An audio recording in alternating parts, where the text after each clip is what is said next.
各位同學，大家好，我係陸文清老師。今日我想同大家分享嘅一本書叫做《日本人喺香港生活嘅100個文化衝擊》，作者係一位喺香港住咗好耐嘅日本人，叫 Namiko。講到日本，唔知大家有冇睇過哆啦 A 夢呢？大家記唔記得大雄每一次拎返張卷返屋企嘅時候，上面全部都係剔。細個嗰時我唔明啦，心諗咦，大雄明明有咁多個剔，點解仲係0分嘅？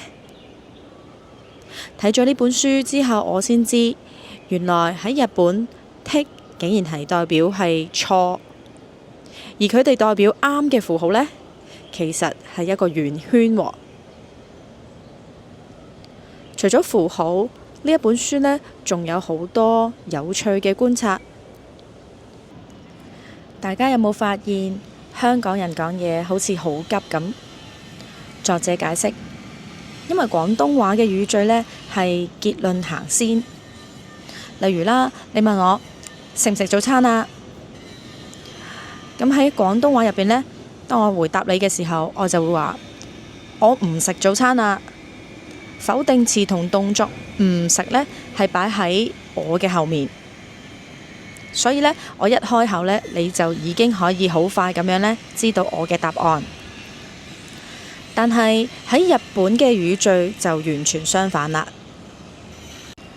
大家睇下呢張圖，日本人呢就會先講我，然後將早餐朝ごはん呢個賓語提到最前面。關鍵嘅係嗰個代表否定嘅動作唔食食べません，竟然係收喺句子嘅最後嗰個字喎。大家想象下，你要聽完個我，再聽完個早餐，最後先聽到唔食，你要聽埋最後一個字先可以知道對方想點。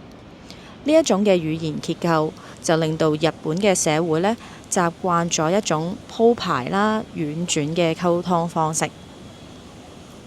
所以呢，原來唔係香港人講嘢太急，而係因為我哋嘅語言太有效率啊。其實好多時候我哋覺得人哋奇怪，只不過係因為文化唔同。呢一本書用咗100個好笑嘅例子，教我哋用另外一個角度去欣賞自己嘅城市。如果你仲想知道有啲咩日本同埋香港嘅趣事，就快啲去睇呢一本書啦。我嘅分享到呢度，多謝大家。